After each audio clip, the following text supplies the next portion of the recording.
All right, ready to dive deep. Today, we're tackling something that might just change how you see things, like really change how you see the world. Yeah, get ready for a mind bender. Have you ever felt like, you know, the universe was sending you a sign, like a really specific message, not just some random coincidence? Like it's trying to tell you something? Exactly. We're talking about those moments that make you wonder if there's more to all this than we usually see. More than meets the eye. Yeah. And guess what? We found this super interesting article online all about the fifth dimension and how it might be trying to, get in touch. It's a pretty wild idea. So let's break this down. When we say fifth dimension, what are we even talking about? It sounds like something out of Star Trek, right? Right, it can sound that way. But think of it like this. Yeah. Imagine a consciousness that's not limited by, like, our senses or Yeah. how we experience time. Like it's beyond all that. Yeah, a level of existence where you see connections and patterns that we usually miss, almost like seeing the world through a new lens. Okay, I'm kind of starting to see how this ties into those messages we were talking about. The article calls them cosmic calls, right? Yep, cosmic calls from the fifth dimension. And the first sign they mention are these things called synchronicities.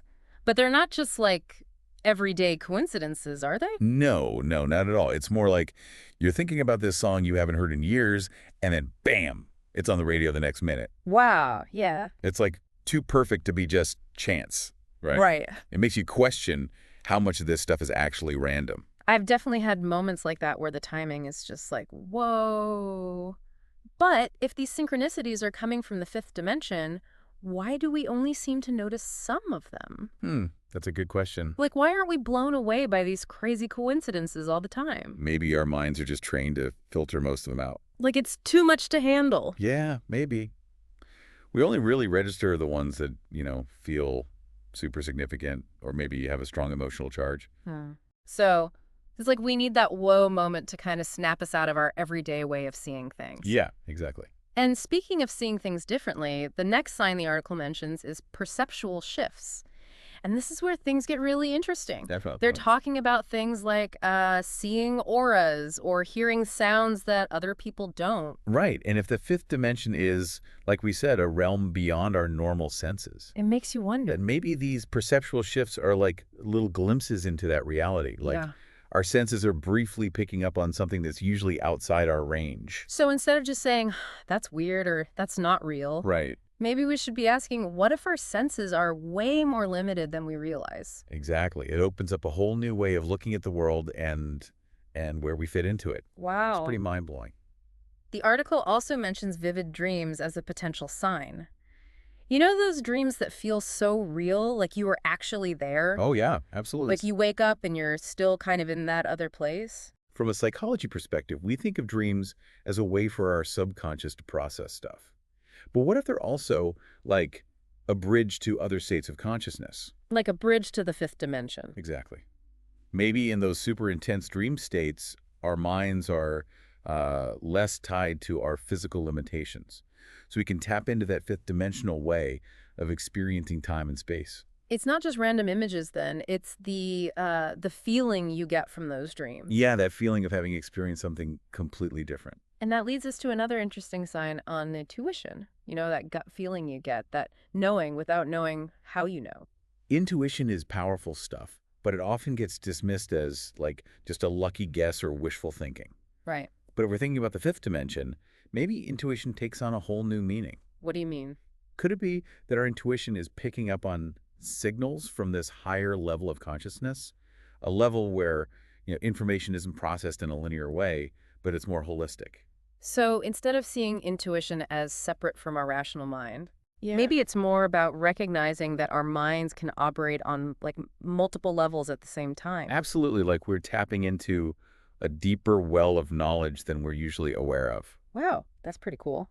It is, isn't it? Like we're more connected than we realize. Maybe intuition is our link to that broader spectrum of reality that we were talking about, a way for the fifth dimension to like whisper to us directly. I like that, a whisper from the fifth dimension. You know, as we're talking about these signs, I keep thinking about something that the article mentions, this idea of the fifth dimension, like vibrating at a higher frequency. What does that even mean? Yeah, that's where things get a little tricky to explain. Right. But think of it like like music. Hmm. Different notes have different frequencies, right? They create different sounds, different emotions. Okay. Yeah. Well, maybe it's similar with consciousness. Maybe different levels of consciousness operate at different frequencies. And the fifth dimension is way up there, vibrating much higher than our normal everyday awareness. So if the fifth dimension is like this high note and we're down here humming along to a much lower tune, it makes sense that we wouldn't always be in sync, right? Exactly. We're not always on the same wavelengths. Yeah. But the cool thing is, the article says we can actually raise our own vibration to become more receptive to these cosmic calls. So we can tune in, so to speak. Mhm. And that's where we move from just noticing the signs to actually doing something about it. Right, engaging with it more actively. And the article suggests a bunch of different practices that can help us raise our vibration. Mm. And the first one they mention is, probably no surprise, meditation. Meditation, yeah. It's like everyone talks about it, but it can be hard to, actually do it consistently. But how does meditation connect to the fifth dimension specifically? Well, yeah, I mean, meditation has all those benefits for, stress and just feeling better overall. Mm. But we think about the fifth dimension as this state of, like, heightened awareness, expanded consciousness. Right. Then meditation becomes a way to shift our perception, to quiet down all the mental chatter and tune into those subtler frequencies we were talking about earlier. Like adjusting the dial on a radio to pick up a different station. I like that analogy. And it's not just about sitting on a cushion and chanting, right? Not at all. The article mentions other things we can do to raise our vibration, like focusing on positive emotions. Yeah, cultivating those feelings of love, gratitude, compassion, joy. Remember we were talking about those higher frequencies? Right. Well, these positive emotions are like tuning forks. They help us align with that higher vibration. So it's not about forcing a fake smile or pretending everything's perfect, but more about being mindful of the energy we're putting out into the world. Exactly. It's about making choices that contribute to a more harmonious vibration, Hmm. both within ourselves and in how we interact with others. I like that, creating harmony. And speaking of harmony, the article also talks about spending time in nature as a way to connect with the fifth dimension. Oh yeah, nature's powerful. I'm a big nature lover myself, so this one really resonates.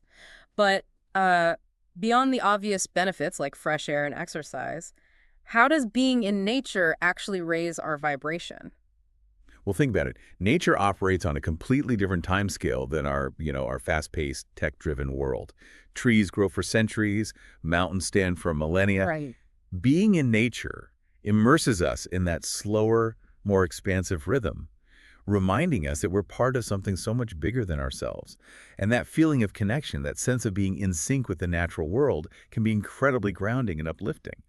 It helps us shift our perspective, tap into a sense of awe and wonder. It's like hitting the reset button on our whole system. Exactly. And when we're feeling grounded and connected, I imagine we're much more open to those subtle messages from the fifth dimension. Absolutely. The noise quiets down, and we can hear more clearly. The article also mentions journaling as a way to track and make sense of these experiences. Journaling can be a great tool for self-discovery, for sure. How so? By writing about our experiences, thoughts, feelings regularly, we start to see patterns that we might have missed otherwise. And when we apply that to exploring the fifth dimension, it can help us spot those moments of synchronicity, intuitive insights, those times when our awareness just feels heightened. So it's like keeping a logbook of our own personal journey into the fifth dimension. Exactly. A record of our encounters with the extraordinary. And speaking of personal journeys, the article suggests that creative expression can be a powerful way to tap into this higher frequency. Oh, absolutely. Whether it's painting, writing, dancing, playing music, any form of creative expression, really, we're essentially giving form to energy. I see. And maybe by engaging in these activities, we're unknowingly channeling those energies from the fifth dimension, allowing them to flow through us and manifest in the physical world. That makes me think about all those artists and musicians who talk about being inspired by something beyond themselves, like a muse or a higher power. Right. Maybe they're tapping into that creative energy of the fifth dimension without even realizing it. But it's not just about individual expression, is it? The article talks about community, shared experiences. Yeah, that's a key part of it. Remember we were talking about vibrational frequencies? Well, when we gather with other people who are also on a path of, spiritual exploration and growth, it creates a powerful synergy. Like we amplify each other's energy. Exactly. It's like a chorus of voices, all singing the same note, raising the collective vibration and making it easier to connect with the fifth dimension.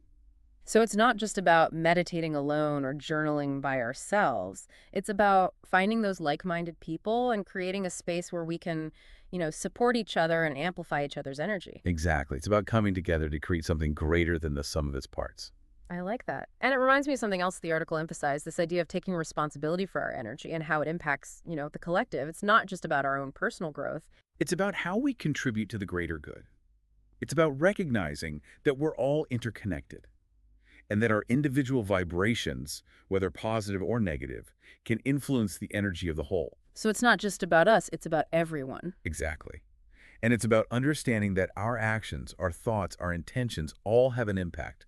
They create ripples that extend outwards, affecting the people around us, our communities, even the planet as a whole. So it's like we're all part of this big web of energy, and we each have a role to play in creating a more harmonious and positive vibration. Exactly. It's a beautiful and empowering concept. And it all starts with recognizing our own power to choose thoughts, actions, and intentions that align with the world we want to create. It's a powerful idea, right? That our own energy actually contributes to a bigger collective vibration that can, affect the world around us. Yeah, it's a pretty mind-blowing concept. But with all this talk about raising our vibration and connecting with the fifth dimension, it's easy to get lost in the abstract. Yeah, for sure. So how do we actually bring this down to earth? How do we live this stuff in our everyday lives?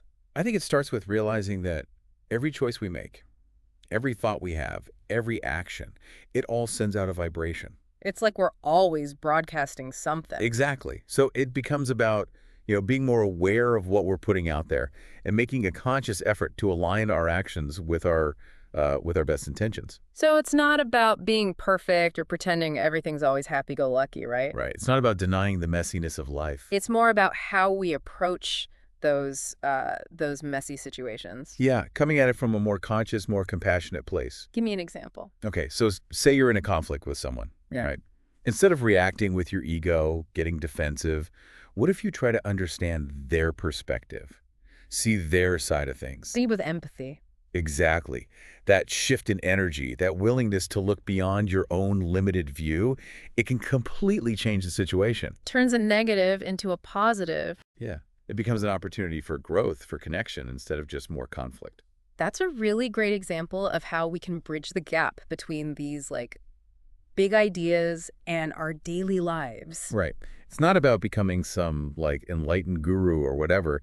It's about those small conscious choices. The little things add up. They really do. And the article talks about how those little things, those acts of kindness, can create a ripple effect. Absolutely. Like holding the door for someone, giving a genuine compliment, or just really listening to someone who needs to be heard. Those things matter. Yeah, it's like that saying, kindness is contagious. It is. It spreads. And if we think about it in terms of those vibrational frequencies, each act of kindness is like sending out a pulse of positive energy, So right? yeah, like raising the overall vibration of our community, our city, the whole world even. Wow, that's powerful. It is, isn't it? We often don't realize how much power we have as individuals.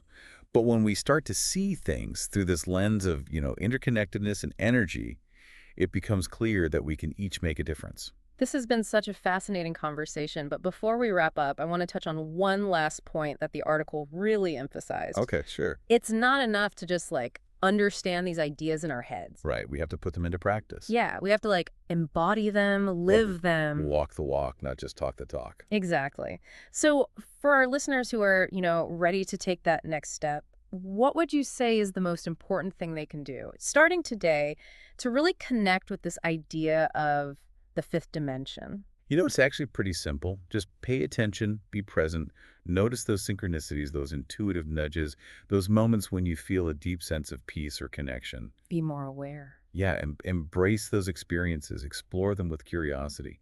Let them be your guide. Tuning in. Exactly. As we become more aware, more present, more attuned to those subtle energies around us, we open ourselves up to a whole new world of possibilities. Well said. This has been a fantastic deep dive into the fifth dimension. I've really enjoyed it. Thanks for joining us, everyone. May this inspire you to explore the mysteries of consciousness and the interconnectedness of, well, everything.